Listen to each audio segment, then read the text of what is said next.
I don't even know how it happens. I just think somehow the Deshaun Watson situation officially implodes. I think a happy ending is... Don't. What? No, don't. I wasn't going to say anything.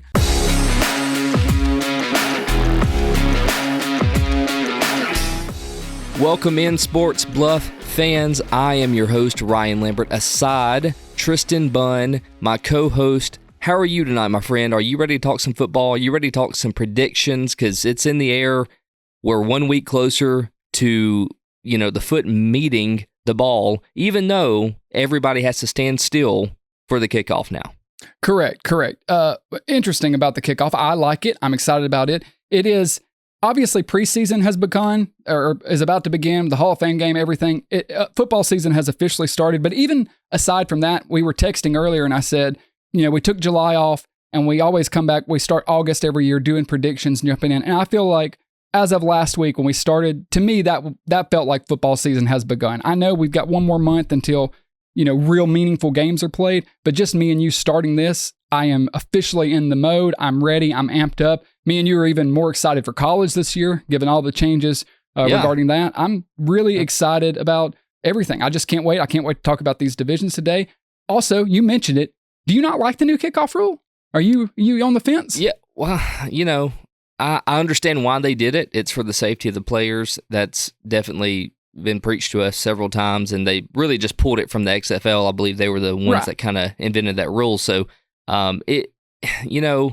I don't like the onside kick rule. I think that's the only thing that Agreed. I don't like, because you have to, I believe, wait till the fourth quarter and you have to pretty much notify the team that you're doing it, which takes away the surprise of the onside kick. And, that only happened, I think, one time last year where it was a trick play. And across many games, I don't think it's a rule that you necessarily need. I get it. I'm all for player safety. But I do like the element of surprise sometimes when you're down, 30 points or something and the Lions come out with Dan Campbell and they decide to do a trick play. I like that. I do too. I feel like that's so the onside kick, the rare onside kick, surprise onside kick. It was so rare that's not a big deal for me. Obviously, if I could have any kickoff rule, I wish we had it back the way it was before they said, hey, we have so many injuries on kickoff, so we got to make it safer. I understand all that, but we know the NFL can be hypocritical on the player safety thing. We don't have to, anyone watching this is aware of that. I wish we still had kickoffs the way we did them, in the 2000s. But if my choice is between this XFL kickoff or what we have had, which is literally just ceremonial kickoffs. I mean, there were no kick returns. I would rather have the XFL thing because at least we're going to have a special teams play. Would you rather have the XFL thing, or do you think it's diluted it so much now that you would rather just, let's just start the ball at the 25? No, I'd rather have the XFL kickoff because I think I love special teams. They're such an I do too, integral part of the game. But it's limited them so much now, and I don't know. Let's see how it goes. And I know everybody will be watching that and, reevaluate. You did mention that, taking July off, you do get rejuvenated. But we're in football swing now, right? And, kids are going back to school. The kids are going back to school. That's a good thing for you. So good. Does it get to a point where you're counting the days? Yeah. There's four. As of tonight when we're recording, 4 days until school begins. So I love my kids. That's what I really mean. Let's talk football. AFC West, let's talk about the Chiefs first. It's your team up first. Let's talk their over-under win totals. They're at 11.5 right now. This is the only team really in the AFC West that's really not in a transition year. They're not in a rebuild year. What do you think? 11.5 is too greedy? Do you think they go over here? Last year they went 11-6 and won the Super Bowl, and last year was a step back. We can take a look at their stats here on the graphic. Offense last year was obviously the big talking point. They weren't the offense we had seen. 15th in points per game, 9th in yards per game, 6th in pass yards, 19th in rush yards. So not as bad as people would have you believe, but not the typical Mahomes offense. The difference was the defense was arguably the best in the league. As you can see, 2nd in points per game, 2nd in yards per game allowed, 4th in pass yards allowed, 18th in rush yards. That's the only area they kind of struggled in on defense. The defense was spectacular. They won the Super Bowl because of the defense. They did. Now, in the playoffs, Travis Kelce showed out. Mahomes did what he needed to do to deliver. And I think as long as you have Andy Reid and Patrick Mahomes, how could you count against them? I definitely am taking the over here. I could see a scenario where they only won 11 games, but something would have to go awry. There are a few question marks for the Chiefs. I'll address it first, and then I'll see where you think.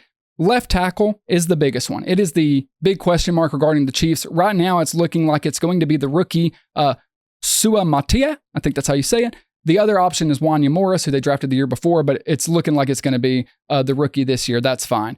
You've got Taylor back at right tackle, who is a lot better than the public and the media would have you believe. It's like, because of all the false start penalties, they act like he's terrible. It's like, no, he's actually a pretty solid pass protector. And they have arguably the best interior offensive line in the league. So the biggest question mark regarding the offense is left tackle. I think even if that is a, up and down position, as it was last year, they will be okay. With the addition of Hollywood Brown, of Xavier Worthy, Rashee Rice is going to be there. The receiving corps got a big upgrade this season. They are significantly better than last year. That was the weak point. So I don't see a scenario where the offense isn't better. I'm not saying they'll lead the league in every category, but they are going to take a step up just because of wide receiver play. They brought in Irv Smith at tight end. Noah Gray's still there. Drafted Jared Wiley. I think they have a lot of good pieces on offense, and the defense is still good. Yeah, they lost Snead, and that is a big deal. The defense is not going to be as good as it was last year because Snead was the shutdown corner. He took away the other team's number one. I think McDuffie plays better as a slot corner. I'm interested to see if Spags tries to put him as the man-up corner, or if he keeps him in the slot, or if he moves him around. We'll see a little bit of that. You got Chamari Connor, who started to come on late last year. I think he's going to be a big part of this defense. Safeties are underrated. So overall, I think the team is good. I think the offense will be a little better. I think the defense will be a little worse. But at the end of the day, you got Mahomes, and that's enough to get you to 12 wins, I think. Right. Yeah, Mahomes being at the bottom of that list you mentioned definitely needs to be the number one talked about subject here, because he can do magic. We all know it, right? So we're not going to beat a dead horse anymore. What did you have him at, by the way? Probably, I say 12. I have him at 12-5. That's what I have. Okay. And yeah, adding Marquise Brown, which I called. Just sure did. Thankful for that. Wish we would have got him at the Bills, but that's neither here nor there. Adding Xavier Worthy, or drafting Xavier Worthy, ran the fastest 40-yard dash time in the NFL Combine history. Losing Snead is going to be trading him to the Titans. We'll see how that goes. I know why y'all did it, and I think that it's going to help you in the long run. But look, when it comes down to it, you still have Chris Jones. You still have George Karlaftis. This defense, there's a reason they were, number 2 in the league last year? Yep.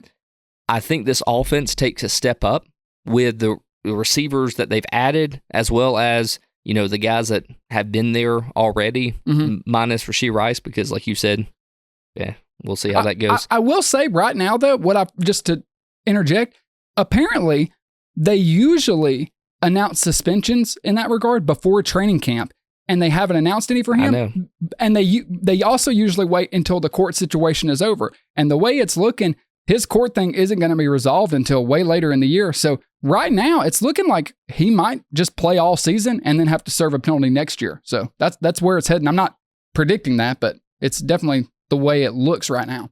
Do you think if Rice is in, Marquise Brown is in, do you think we see Xavier have a lot of play time this year? Yes. Yeah, I do too. That's what the Chiefs needed. They needed that burner guy.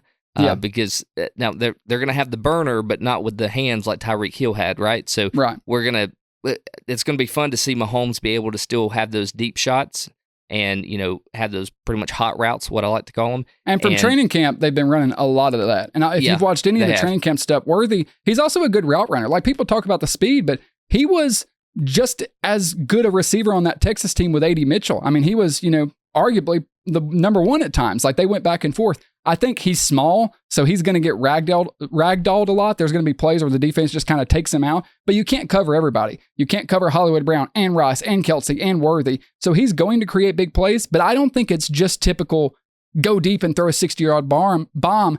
I can't talk tonight. I think a lot of it might be you hit Worthy on a 10-yard slant, or you hit him in an RPO game and just get him moving on like a jet sweep, and then he creates a 40-yard play after that. I expect to see big things from the offense. I do too, and I think you are going to see a lot more deep shots than you did last year. For sure. Mahomes was kind of limited to what he could do, 20-plus yards. So he completed a few last year, but I think you're just going to see that increase. I think you're going to see that ranking go from 6th in passing yards, maybe on up to 4th. I think with this receiving core, as long as they operate like they did last year, they're going to finish 2 spots up from where they finished last year. And then I also think that they need to use the rushing game a little bit more, just like the Bills did. Agreed. I would love to see that. And I think Pacheco just gets better. He's a dog. I hope he bullies people.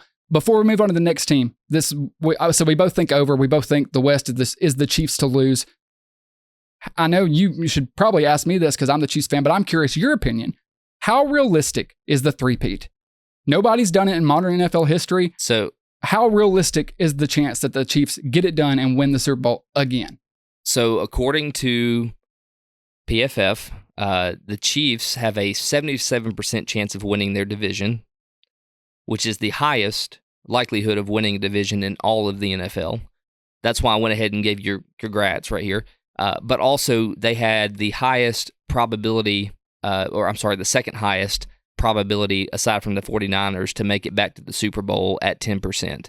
I think the 49ers had a 12% chance of making it back to the Super Bowl. And again, these are all preliminary and, nobody can tell. But still, to have a 10% shot to make it to the Super Bowl, that's actually a really big number when it comes to Super Bowl statistics. So, yes, I think it's very realistic because it's Patrick Mahomes, and when everybody counts them out, that's when they count themselves in.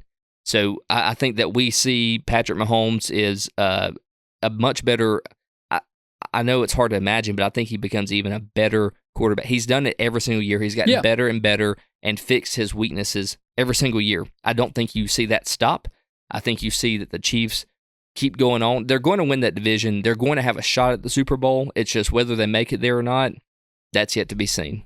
Let's talk about the Chargers, my friend. We saw them last year live, and we saw a completely different team. By the way, do you realize how bad the Chargers actually were last year? They were 5-12. Like, I didn't realize when I was doing show prep, and I was like, were they really that bad? Yeah, you just kind of forgot about them. Hey, they were that bad. They were terrible. And to win 5 games in the NFL in one given season, that's almost as bad as you can do. It shows you how bad of a coach Brandon Staley was. I just want to remind you, Brandon Staley was a defensive coach. He got that job because he was a defensive guru. Look at these stats from last year. Yeah, exactly. Somebody sent in the wrong form, I believe. Defense last year, 24th in points per game, 28th in yards per game, 30th in pass yards allowed, 17th in rush yards, and that was their saving grace. Offense, no better, 21st, 18th, 13th, 25th. As you said, they finished the season 5-12, missed the playoffs. This year, they bring in Harbaugh, and they have an over-under at 8.5, but good God, just by getting Staley out, these numbers have to improve. Right. And let's talk about that. So they do have an 8.5 over-under. I'm going to go ahead and give you mine before I kick it to you. So I do think they go over here, and I'll tell you why. Because I think Harbaugh is going to have them in a position where they need to be, or at least heading in that direction midway through season. Maybe rocky starting off because he's a new coach in a new system, and he's got a lot of pieces that he's inherited, but also a lot that he's added. You lost Keenan Allen, you lost Mike Williams, you lost Austin Eckler. Albeit with losing those pieces on offense, I still think Harbaugh gives them enough courage, enough charisma to bump up to 9 wins. So I have them going 9-10 here, just barely on the over. But look, one of the biggest pieces is I think adding Joe Alt into this offensive line is going to be a huge key in their success this year and allow Justin Herbert to actually be comfortable in the pocket and maybe exploit his receivers a little bit better and or exploit defenses a little bit better than he was last year. Also, Ladd McConkey coming in from Georgia, he's going to be great. At least all anticipation is that he'll be great. So I think that this team, even though they've lost some pretty big pieces, but when you really consider the pieces they lost, Tristan, Austin Eckler was the biggest piece that they lost. Austin Eckler was the highest producing.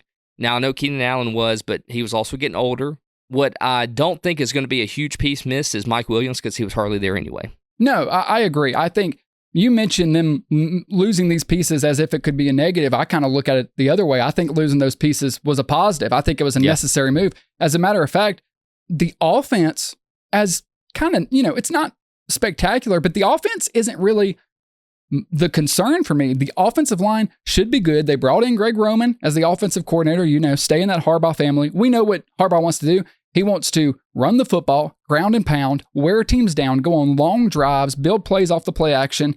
And the O-line should be good enough to do that. Having Slater and Alt as your two tackle positions, I think the interior will be okay. The running back situation, you lose Austin Eckler, but it still should be good. It actually should be better. Edwards. Yeah, Edwards and J.K. Dobbins. So you're basically just bringing the Baltimore guys over. I think that's going to fit this mold. The only downside is you lose your passing ability with Austin Eckler because he ran those wheel routes, those Texas routes, really, the best in the league at it. And so that's going to hurt them, but I think that Gus Edwards and J.K. Dobbins have some big shoes to fill.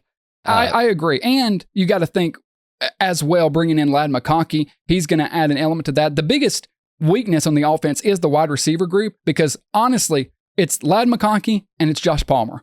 That's the only reliable receivers they've got. That's it. You can say Disley a tight end. Okay, maybe we'll see. He's solid, but they don't have a lot of weapons, so it's going to have to be a ground and pound team.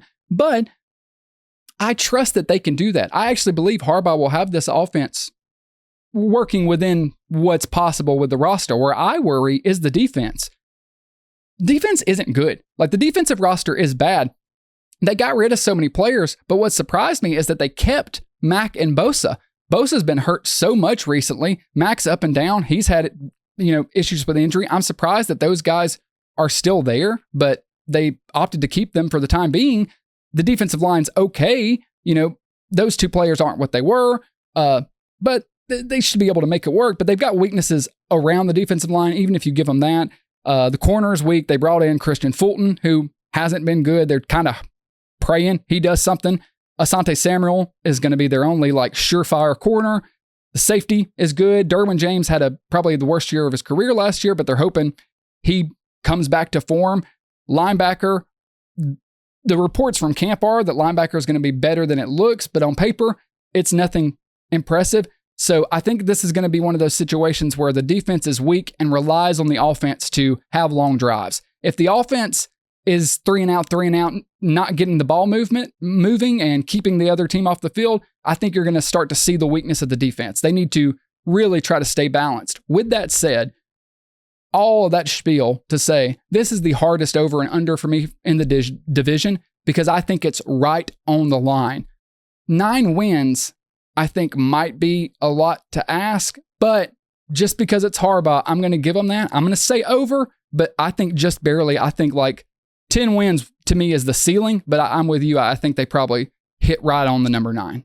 Yeah, I think that's a perfect number. I find it hard to believe that Harbaugh will coach a team that has a defense, 24th again. I see him maybe moving them up 4 spots and definitely moving the offense up from 21st, maybe into the 15 to 18 range. With that, I think comes about 4 more wins. That's where I get my 9 number from. I'm taking the over. Again, 8.5 is a perfect line. Vegas hits it again. Yeah. 9's where I stand. I got faith in Harbaugh. Let's move on to the Las Vegas Raiders. Okay, 6.5, right? 6.5 is where they're at right now. I have 2 questions before I kick it to you. Okay. First question, when is mediocrity going to fall short of acceptable? Because up until this point, this is what the Raiders story has been. Every year, it's mediocre. It's almost there. It's maybe a wild card. When are the Raiders fans going to get fed up with, they probably already are, to be honest with you, with just falling right in the mid-range, just doing enough to keep a quarterback there, to keep a head coach there, to be in the talks of maybe a playoff is on the horizon, but probably not. Second question is, Max Crosby, is his defense going to be able to keep them in games like they did last year? They were ranked 9th overall. Is that going to happen again? Is the defense where they're going to lean like they did last year to pull out 8 wins? Yes. The question to the defense, yes, the defense is the team. They are the identity. We know that. That's why Antonio Pierce got the job. He got the job when he beat the Chiefs on Christmas Day. That's what won him the job. Max Crosby is also another reason. Max Crosby was very vocal, basically said, if they don't hire him, I'm not playing for the Raiders anymore. I mean, seriously, he literally was kind of saying that. These guys love Antonio Pierce. That's cool. The Pierce defense earned it. Yeah, I agree. I agree. I think Antonio Pierce. I really do. I do too. I think the Raiders messed up a couple years ago when they didn't give the coaching job to Rick Bisaccia. Remember, he took over for Gruden, took him to the playoffs, almost beat the Bengals in the playoffs, and then they hired fuckstick from New England, McDaniel, instead, which everyone knew that was going to be a disaster. But, so yes, the defense is going to be good. They're going to be the heart of the team. When do fans get fed up? They kind of probably already are, because you're in the division with Mahomes. If you're not with Mahomes and you're not in the AFC, you can manage it. But the question around the Raiders, because like the roster isn't as bad as it looks. Like if you just look on the PFF page and just look at the PFF numbers, you're like, oh, it doesn't look that good. It's better than that. It really is. But the obvious issue is quarterback. That's what I don't get. How do you sign Gardner Minshew to a 2-year, $25 million deal and then sit him? Well, I don't think you will sit him. I think they'll start him, but I think that's the problem. I think that Aiden O'Connell's going to get the start, man. Okay, so either way on that, let's just put that to the side. Whoever starts, we don't know. Why would you go pay Gardner Minshew a significant amount of money? He is not a significant upgrade over Aiden O'Connell. If you go back and watch last year, Aiden O'Connell did some solid things. I'm not saying he's going to be a great quarterback, but he did enough to me to warrant getting an opportunity this year, being this guy. You could have saved some money or got a cheaper guy. They went out and gave Minshew the bag, who looked, okay when he was with Shane Steichen. Like, of course, Shane Steichen made him look decent, but I think this is kind of undermining their best opportunity. I think their best opportunity would have been to roll with Aiden O'Connell, to see what he could have done and let him operate the offense. But also, Ryan, this whole plan, I think the plan for the Raiders, and this is basically on record at this point, it fell apart when the Atlanta Falcons took Michael Penix, because the Raiders were going to draft Michael Penix. They were going to draft him at number 9 or whatever. Antonio Pierce has a history with him. That was going to be the plan. But the Falcons took him, and boom goes the dynamite. The whole plan blows up in their face. And the Minshew signing just shows to me that they don't have a real plan. I don't really know, because the O-line isn't that bad. It's actually kind of sneaky good. They drafted Bowers, which I know a lot of people were hard on that pick. I'm okay with it, because you put Bowers with Adams and Myers, like that's a good receiving core. Jacoby Myers, Devontae Adams, Brock Bowers. You've got Zamir White as the lead back. That should be good. Alexander Madison's the backup. You've got a solid offensive line. On paper, the offensive line, those are a lot of good toys to play with. But the problem is, Gardner Minshew is going to be the one playing with them. This screams, like you said, we don't know what we're doing. We're just flying by the seat of our pants. I agree with you that they should have, locked in on Aiden, and I still think they start him, but I think they should have locked in on him, saved the money, maybe invest in a little bit more depth at running back, or maybe get some more weapons at receiver, something like that, instead of giving Gardner Minshew $25 million. They literally just took $25 million and sat it on the bench. That's all they did. There's stacks of money sitting on the bench. I know Pierce is a defensive coach, yes, and I don't doubt that the defense is going to be just as good as they were last year. So let's look at those numbers while you make your point. As you see right here, last year, 9th in points per game, 15th in yards per game, 12th in pass yards, 21st in rush yards. The offense, pretty low in every category, 23rd, 27th, 23rd, 30th. So the defense should be better, right? Yes, the defense should, but with that, they lost Josh Jacobs, by the way, to the Packers. Losing him, and then you have Alexander Madison, Zamir White. That's your two guys, right? Yeah. So neither one of those are an upgrade from Josh Jacobs. No, but Josh Jacobs didn't have a great year last year. And there were internal problems. I think the relationship had soured for whatever reason. But right. But with that, they still, last season, only won 8 games. Correct. And right now they're at 6.5. I think they go over just a touch. I have them at 7 wins.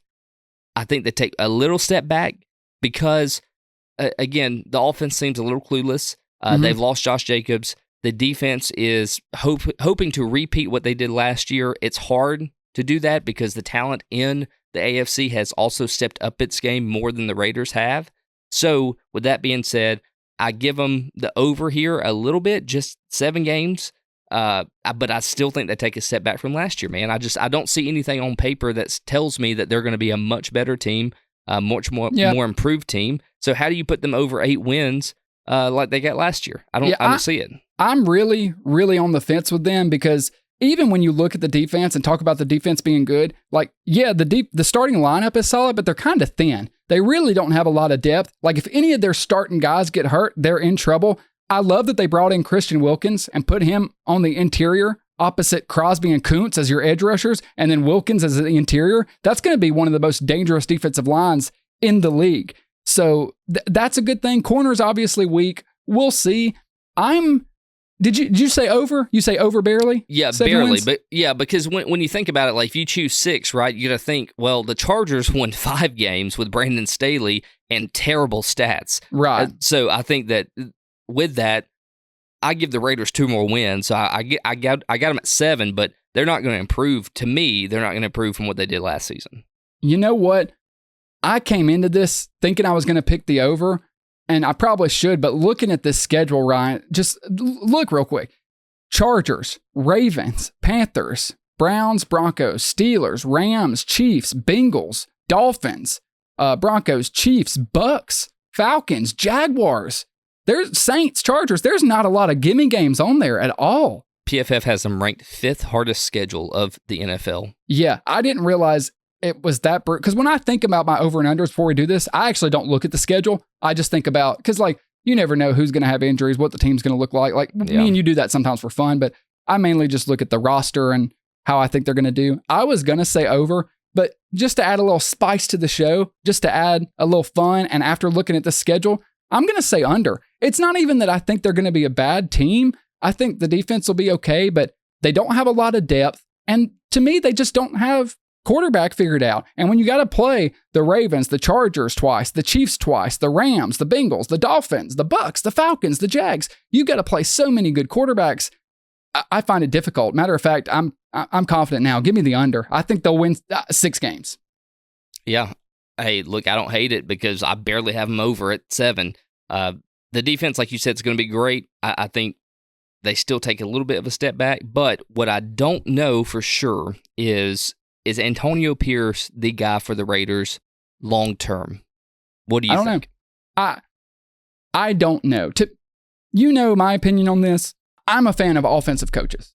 I think go get an offensive coach and get a quarterback. However, in this situation where you don't have a quarterback, I think Antonio Pierce is a good coach. I think he's a good guy for the job. But to me, it's more about, leadership and defense. If you want that to be your identity, then that's cool. But I don't think you're ever going to win the AFC West or, you know what I mean? Or win playoff games in the AFC.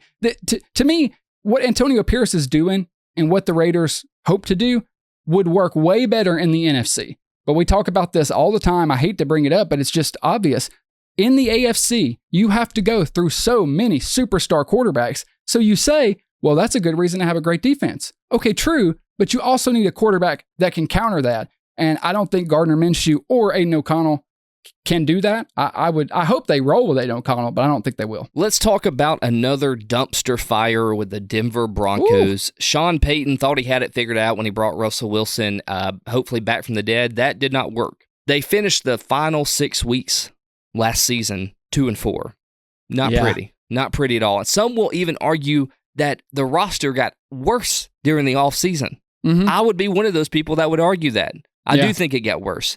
And they had one of the worst defenses in the league in the bottom 5 last season. Yeah, let's go ahead and look at that. Here's the chart showing how bad they were in every category. 27th in points per game, 29th in yards per game allowed, 22nd in pass yards allowed. That was the highlight. The highlight of the defense was they were 22nd in pass yards allowed, 30th in rush yards allowed, so you could run all over them. And then Sean Payton, the offensive wizard, wasn't much better. 19th offensively points per game, 26th in yards per game, 24th in pass yards, 18th in rush yards. When you look at those stats, and then you look there at the bottom where it says they finished 8-9, it's amazing they finished 8-9 when you look at those numbers. Yeah, but don't worry, Tristan, because they have Zach Wilson, they have Bo Nix, and they have Jarrett Stidham at quarterback, so they're going to be fine. Everything's cool. Don't you worry your pretty little face, because they're going to be okay. They open at 5.5, and buddy, I'm telling you, I'm hammering the under here. I have them winning no more than 4 games. They have the 8th ranked hardest schedule in the NFL, and I just don't think there's any piece of this team that can make it past 4 wins. When you look at their schedule and look who they're up against, they do not match up well on either side of the ball. This offense is going to be abysmal. Anytime, I tell you what you need to do. Every week that somebody plays the Broncos in fantasy, pick up that defense that's playing the Broncos, because you're going to get points. You're going to get interceptions. You're going to get fumbles. It's going to be terrible. I don't know that Sean Payton really understood what he was walking into at the Denver Broncos. I said at the time, if you remember, before he got hired, I said the Chargers should fire Brandon Staley and hire Sean Payton. Obviously, it worked out better for them. They got Harbaugh, so good thing. But if you're Sean Payton, don't you kind of wish you would have waited a year and tried to get that Herbert gig? I know Sean Payton's a good coach. I understand that. But to me, a lot is riding on Bo Nix, and I don't think he was a first-round quarterback. Honestly, it wouldn't shock me, and I wouldn't mind it if they went with Jared Stidham. I don't think they will, but I think that might not even be a terrible idea. I'm not expecting them to, but it really comes down to what you can get out of this quarterback. The offensive line should be good. Like, it should be better than it looks. They have really no powerful wide receivers. Even Sutton, he's not a burner or anything. They have a solid group, but nothing crazy. They're going to need to run a lot of RPOs. The ball's going to have to come out quickly. They're going to have to play on time, play on schedule. That was one of the things that really bothered Peyton about Russell Wilson. Russell Wilson is one of those quarterbacks that likes to play off schedule. He likes to run around and wait for the play to break down and scramble and find someone open. The problem is he's not as talented as he once was. With Bo Nix, I think Bo Nix will do what Peyton wants. I think the ball will come out on time. They'll get it out very fast, get these RPOs, get the ball to the playmakers you do have. Even so, though, I don't know if it's going to be enough. The defense has some good pieces, but I just don't think they're a cohesive defense. Linebackers kind of suck. The corners aren't impressive. And the defense is going to struggle against good quarterbacks. And they have to play a lot of good quarterbacks. I think just on Sean Payton alone, I'm going over. I find it hard to believe they only win 5 games. I mean, they went 8-9 last year. I actually think they might be a worse unit overall, but you can't tell me they can't find 6 wins somewhere. If Sean Payton's still any kind of a good coach, they're going to steal 6 games somewhere. So I think over is, honestly, I think over is an easy bet here. Not that I think they're going to be good. I just think they're going to win more than 5 games. Yeah, well, if he tries to steal 6 wins, you forget that who he's stealing from are heavily armed. Mm-hmm. And so it's going to be really difficult. I still have them at 4 wins, man. I looked at the schedule. This is one of the ones I actually sat down and went game by game and said, where can I find the wins? Yeah, maybe they hit 5, but I just don't see it, man. I'm telling you, this is going to be a terrible team this year. And honestly, I don't know, as a Broncos fan, even the Broncos organization, how long can you let Sean Payton ride on Sean Payton's name? How long? Good question. I think if you're being realistic, it kind of boils down to what you see this year. If they win 5 games this year, just say worst case, they go under, they only win 4 or 5 games, but you see a little bit of promise in Bo Nix. Okay, just say, like, I know maybe they suck, they only win 5 games, but you see some flashes. Like, you see, we saw flashes at Oregon. Oh yeah, exactly. Say you see even what Jordan Love showed the first half of last year, when Jordan Love wasn't great, but you saw enough to be like, I can see a little bit more. I think that'll be enough to get Sean Payton another year. So I think regardless, he's going to be coaching in 2025. But I think that season's going to say a lot. If the Broncos aren't a playoff contender in 2025, Sean Payton will be gone. Tristan, let's talk about the AFC North. This is the most exciting division to talk about for me because I almost put every team over here. We'll talk about that as we go through them, but let's start off with the Baltimore Ravens. 10.5 is where they're at right now, and look, when you look at what they've done in the offseason, adding Derrick Henry on board, it's going to be the Henry Jackson show all year long, and they're going to have to rely on that. The biggest question, though, is going to be their offensive line. They lost their entire right side of the line with Kevin Zeitler and Morgan Moses. So let's see how, because they're really putting 2 rookies back into those positions. It's looking like it, yeah. Yeah, there's a rookie and like a 2-year guy maybe, and that's going to be challenging for Lamar because last season he had one of the best offensive lines in the game, and he was able to take his time. Now, I hope these rookies hold up pretty good, but if they don't, you can just hand the ball to Derrick Henry, and he can just plow his way through. No problem for him. What do you think at 10.5? Do you think that's a little? Are you going to be bullish here? Are you gonna go over? Or what are you going to do? Mind you, they went 13-4 last year. They did go 13-4 last year. Made it to the AFC Championship game and got spanked by Kansas City. I am worried about the offensive line, as you said, but I'm also a little bit worried about this defense. I feel like everyone is glossing over the fact that they lost 3 big pieces on defense, and I'm going to address them each right now. They lost Patrick Queen and Jadeveon Clowney, who were huge players for them last year. Both had arguably, career years. I mean, Clowney, a bit of resurgence with Baltimore last year. They lost them both, and they were huge edge rushers. I mean, they were integral to that defense, and now they've replaced them with Kyle Van Noy, who's, good, but he's older. He is not going to replace the production from either of those guys, and then Oweh. So Patrick Queen and Clowney getting traded out for Oweh and Van Noy. I think Oweh and Van Noy will be good, but they're not going to be great like the other 2 were, right? Yeah, maybe, but let's also talk about numbers. Let's talk about the defensive numbers from last year. Bring up the graphic here. They were first in points per game allowed, 6th in yards per game allowed, 6th in pass yards, 14th in rush yards, the lowest category, and then offensively, good in everything too. 4th in points per game, 6th in yards per game, 21st in pass yards, so obviously low, but we know they're a running team. They led the league in rush yards. That's what led them to being 13-4. But even with those pieces being out at defense, they also lost their defensive coordinator, Mike McDonald, and they're going to be replacing him with Zach Orr, which he's been with the organization for years, and I think he was the inside linebacker coach. Also lost their safety, Geno Stone. The Bengals got him. He had a career year. The question I've seen a lot of people asking is, was that just a 1-year pop for Geno Stone, or was that the beginning of a flourishment? If he is great in Cincinnati, it's going to look even worse for Baltimore. If he's just okay, it's all right. But losing him with the other 2, I think, is a big deal for the defense. It is a big deal. So my question to you is, how far back does this put them in their so right now we're looking at 1st, 6th, 14th. How many steps back do they take losing these pieces? I think they are still top 10 in most of those categories, but I do think they take a bit of a step back, and I think the offense takes a mild step back. I am a little more worried about the offensive line than everyone else. It seems like most people are just like, they'll figure it out. I don't know. I mean, I assume they will. I think Derrick Henry, will be good for them, but he is older. I know he's, a superhuman, but that is something to watch. And they don't have a lot of talent at wide receiver. You have Zay Flowers and you've got Mark Andrews. Then you've got Aguilar and Bateman. Okay, so I know they've never had a bunch of explosive receivers, but there's just not a lot of giant playmakers on the team. I know Lamar is a playmaker. Zay Flowers, Derrick Henry. Okay, I don't know if Mark Andrews is going to have the season he's had in past. So, although I still think this team is going to be very good, I'm sure I'm going to pick them to make the playoffs, but I'm going to go under. I think they went 13-4 last year and everything went right, and they had 5 or 6 guys have career-defining years.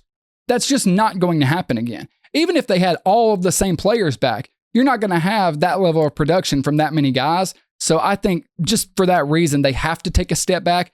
I'm going to say they win 10 games and probably sneak into a wild card, because I think another team in this division is going to be better than they were last year. Still a good team, still a team you're going to have to deal with every step of the way. I just think they find themselves 10-7 by the time we get to the end of the season. What say you? 12-5. Okay, so you're going over.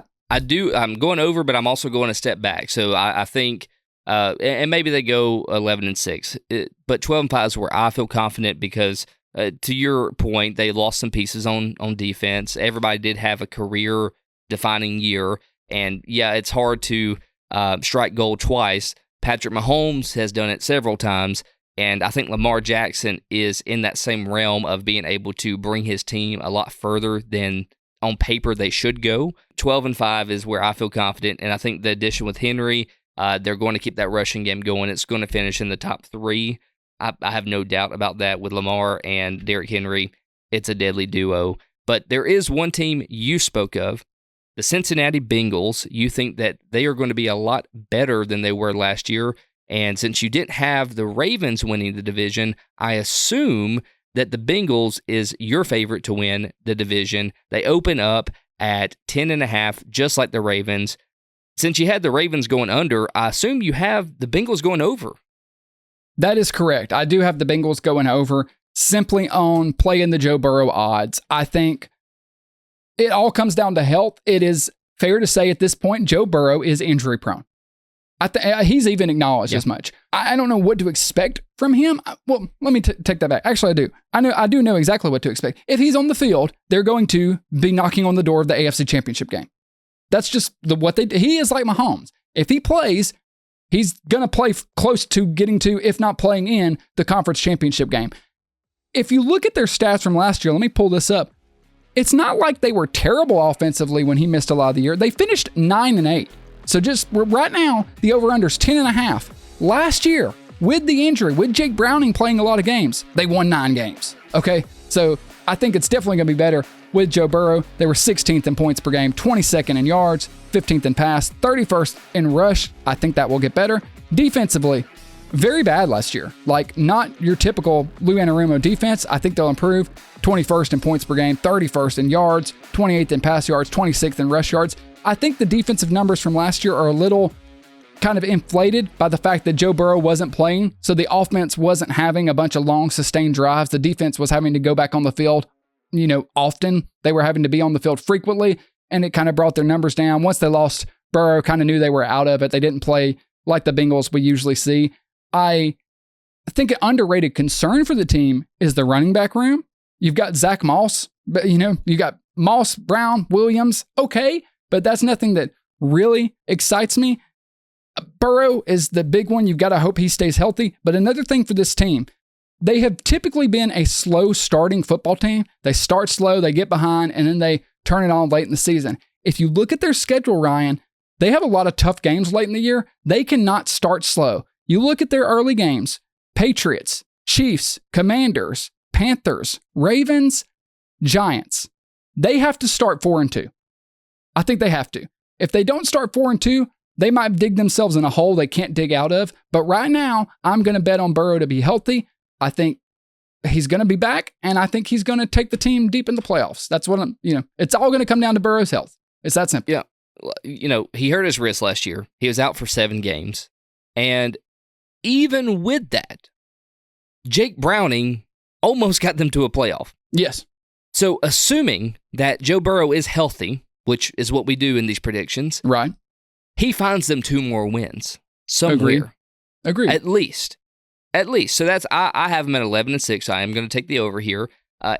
Let's be real. Like all these North teams are great, but the Bengals are the only team that really rival the Ravens in this division as far as like the top 2 guys or top 2 teams that have a chance of winning this division. Real playoff threats. Yeah. I think the Bengals are the only team that do that. And with that, they have a lot of pieces that have to fall into place perfect on the health side. You can't lose Zach Moss. You can't lose Joe Burrow. Like when you have Joe Mixon not playing anymore and he's gone and you have Zach Moss in, you can't afford to lose him because now your depth it's really thin. And you can't afford to lose Joe Burrow, which you could argue that, well, yeah, you could because you almost got there with Jake Browning. But if you want to actually make the playoffs and beat the Ravens out, Joe Burrow has to play at least 15 games this season.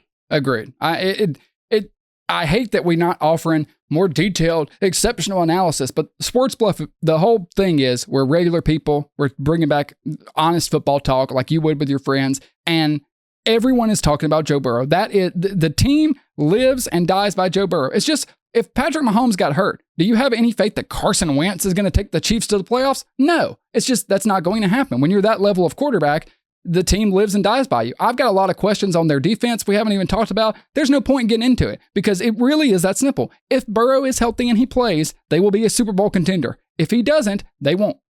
Jermaine Burton, the Georgia and Alabama alum, they added him in as wideout, so that's going to be another weapon to replace and backfill Tyler Boyd. So Joe Burrow's going to have another season of stacked weapons around him.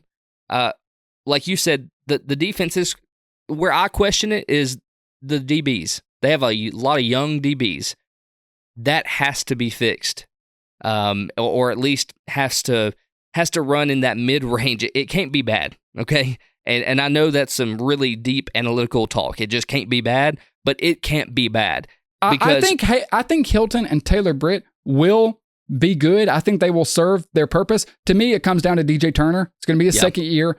If he plays not even great, he's just got to be consistent. If DJ Turner can be consistent and solid, I think the defense will be good. And as we talked about a minute ago, getting Geno Stone from the Ravens, bringing him over, they need him to have a season like he had last year. They don't need him to just be a flash in the pan. Let's hope for the best for the health of Joe Burrow, because football is better when everybody plays.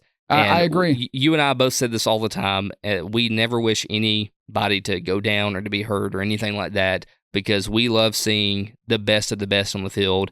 And we've seen Joe Burrow in primetime take his team from down 20 points in halftime and come back and beat Patrick Mahomes and make it to the AFC Championship. We've seen that. Yeah.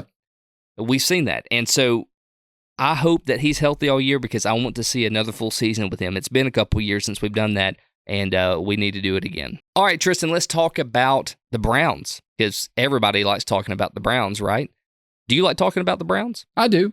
Well, they're at 8.5. Take it away. What do you think? I'm not going to give a bunch of detailed analysis. I'm not going to go through the roster position by position, because there are two evident things for this team. I'll take them point by point. Number one, this is one of the best rosters in the NFL. If you look at the roster, it rivals any team in the league. If you just mark out that position that starts with a Q, and you look at everything else, you're like, holy shit, who's beating this team? But then you walk in and you see Deshaun Watson getting a massage, and you say, oh, we might not make the playoffs. This is the same thing as we said with the Bengals. This team lives and dies by the quarterback. And I don't expect anything from Deshaun Watson. When he signed with the Browns, me and you said at the time, anyone who expects him to come back and look like he was, like great Deshaun Watson after being off for 2 years or whatever, is insane. And he's been back long enough. Oh yeah, he's had some injuries and what. It's over. He is never going to look like he did again. If he does, I'll gladly come on here and I'll eat humble pie. I'll eat crow. I'll eat anything you want to put in front of me, and I'll admit I was wrong. But that's not going to happen. He's not going to magically flip a switch and look like he did in 2018, 2019. No. Now, they did get Jameis Winston, which was smart, because they're probably going to need him at some point. Is he going to be good enough to get him to 9 wins? I don't know. I like Stefanski. Depends on how many interceptions he throws. Agreed. I love Kevin Stefanski. I think he's a terrific coach. I love this team. Let's look at their stats from last year. Defensively, they were incredible. 13th in points per game, 1st in yards per game, 1st in pass yards, 11th in rush yards. And the offense, mostly under Flacco, was good too. 10th in points per game, 16th in yards per game, 19th in pass yards, 12th in rush yards. They finished 11-6, made the playoffs, lost the wild card to Houston, got embarrassed. I have a feeling it's going to go awry. I don't think they can survive it again. I think the Deshaun Watson experiment will finally come to an end this year. I don't think anyone's still holding on to hope, except for maybe people in Cleveland. I'm going to take the under just to make it a little fun. Yeah. Very good chance they win 9 games, because the roster is so good. But as Deshaun Watson, as your quarterback, I can not bet money. I cannot have faith. And if we're making picks like I had to go to Vegas and put a couple $1,000s on it, I would take the under, just because I imagine Deshaun Watson's going to be bad at football. Yeah, and if Deshaun Watson was a massage parlor salesman, I would trust him completely. But as a quarterback, not so much. Right. You did mention that the roster is just bar none, but I'll tell you the flip side of that. They had the toughest schedule in the NFL, according to PFF. The toughest, the number 1 overall. That's a 1 seed that you do not want, and they have it. Yeah. But they do have Watson back, and that's not, take it, leave it. I don't care what you do with it. First off, even if he was good, do you think he's going to play 17 games? I don't. No.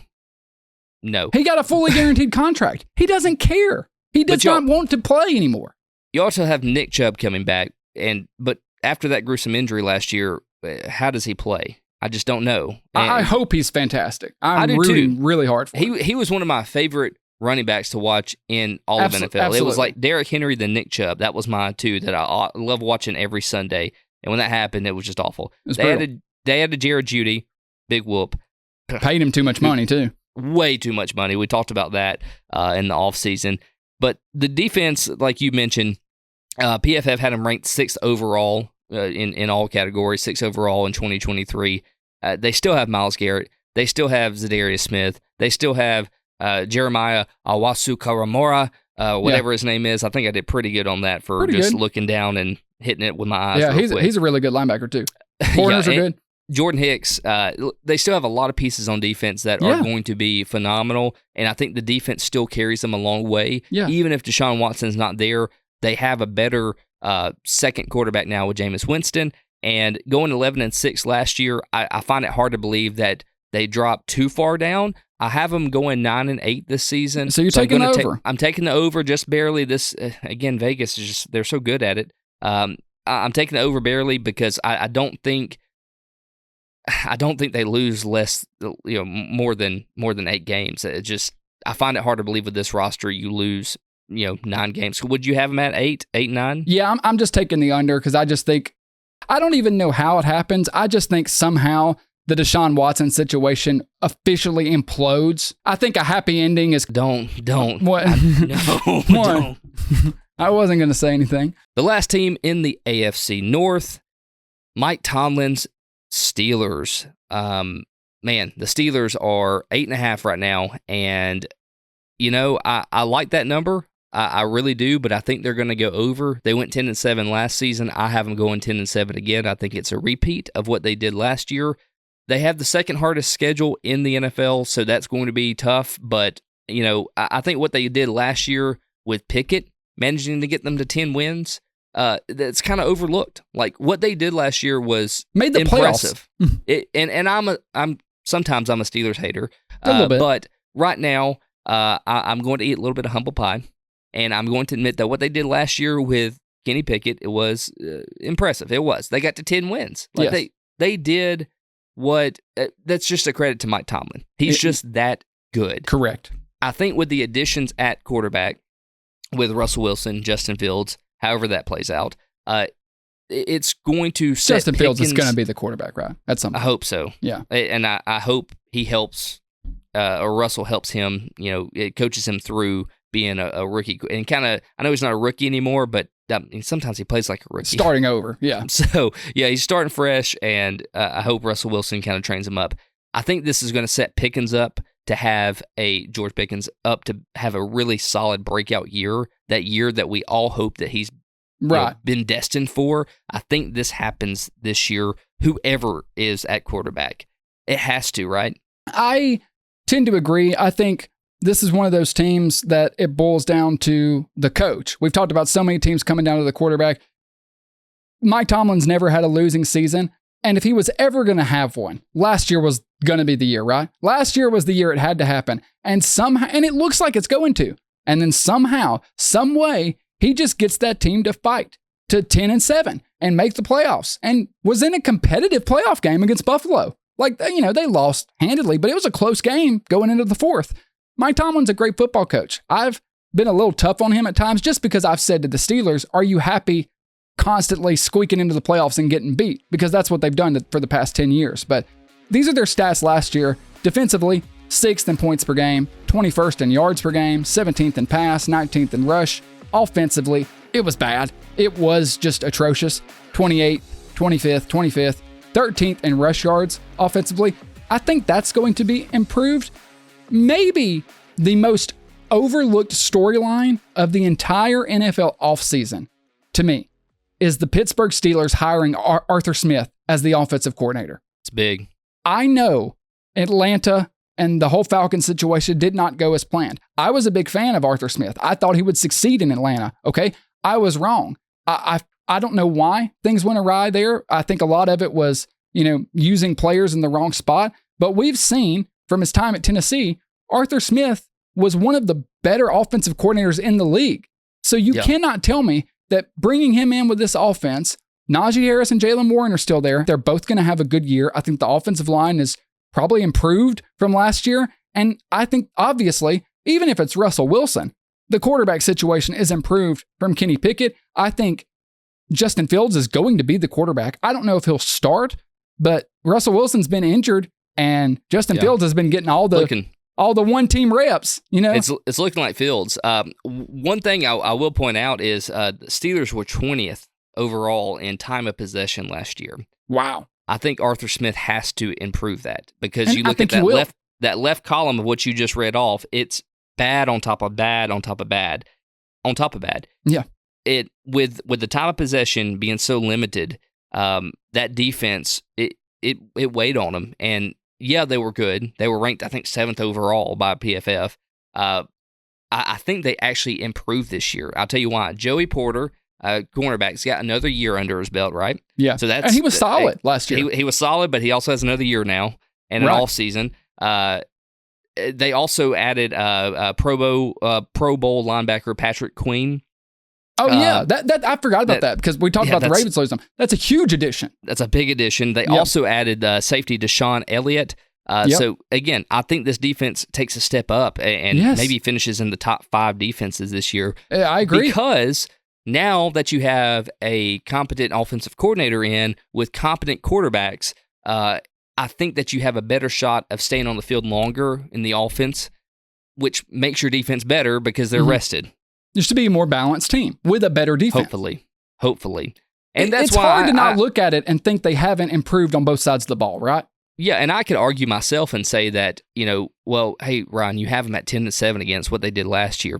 I get that, but their schedule wasn't as hard as it is this year. Correct. So while they have gotten better in both categories, offense and defense, I still think with the counterbalance of the schedule being much harder and the teams that they play being a lot tougher, I think that this makes them come back to still a 10-7. And 10-7 is not bad. You can get a wild card game with 10-7. They did last year. And I agree with everything you just said.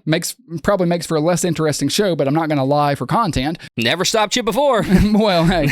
But tonight I have honor, my friend. Most nights I don't. Until proven otherwise, you just have to assume that the floor with a Mike Tomlin team is 9 wins. Because they've never had a losing season. So that's just the absolute floor is 9-8. And even that would be over. So this one's an easy one for me. I just hope Justin Fields gets a chance sooner rather than later, because I think even though I'm not like a giant Justin Fields fan, I obviously think at this point in their respective careers, the upside is higher with Justin Fields than it is Russell Wilson. And I think Arthur Smith is going to have a field day with both of them. But even if Russell Wilson's the starter, I promise you Justin Fields is going to be in packages. They're going to use him. I'm sure both of them will be on the field at times.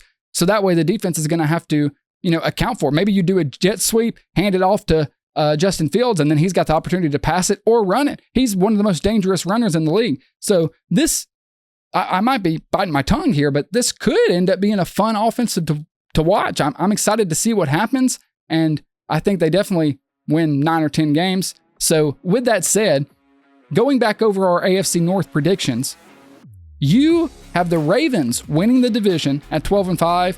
You have the Bengals coming in second at 11-6 and making the playoffs. Then you have Pittsburgh and Cleveland. I have Cincinnati winning the division, the Ravens second, Steelers third, and Cleveland fourth. So we're pretty neck and neck there, except you've got the Ravens atop, and I've got the Bengals taking back over. Sounds like a fun AFC, doesn't it? The AFC is so stacked, man. The North especially it's going to be so fun to see how they play out. I may be more interested in watching the AFC North shake out at the end of the season than any other division in football this year. Probably. They're so stacked. Their rosters. It's like that every year. The most talented roster division in all of football, right? Like, has to be. Oh, yeah. I Even think, looking over on the NFC side, like, I know you got the 49ers, who's probably the best roster overall, but still. I was about to say, the NFC North is the only one that could rival it with Lions, Packers, Bears, Vikings. Yeah. I think that's the closest, but I would agree. I think AFC North, I would give the edge to, for sure. Well, we've almost tackled all the AFC. Drop in next week. We will cover the AFC South. That's going to be fun because we're talking about the AFC North being so stacked. The AFC South may not be as a contender in the entire AFC picture. It's wide, a lot of question marks. A lot. There's one team that stands out to me. We'll talk about that next week. We may even throw a couple of surprise predictions in next week. I don't know. Need to talk to you about that after the show. But look, we thank you guys for tuning in. We love that our channel is growing slowly but surely. So tell your friends, tell your family, whoever you know that likes football or idiots, tell them about our show. We're on YouTube. We're on Spotify. We're on Apple. We're on the moon. We actually broadcast from the moon sometimes. Y'all don't know it. This is all green screen, just like the moon landing.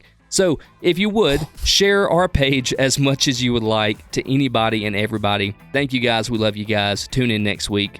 Thank you so much.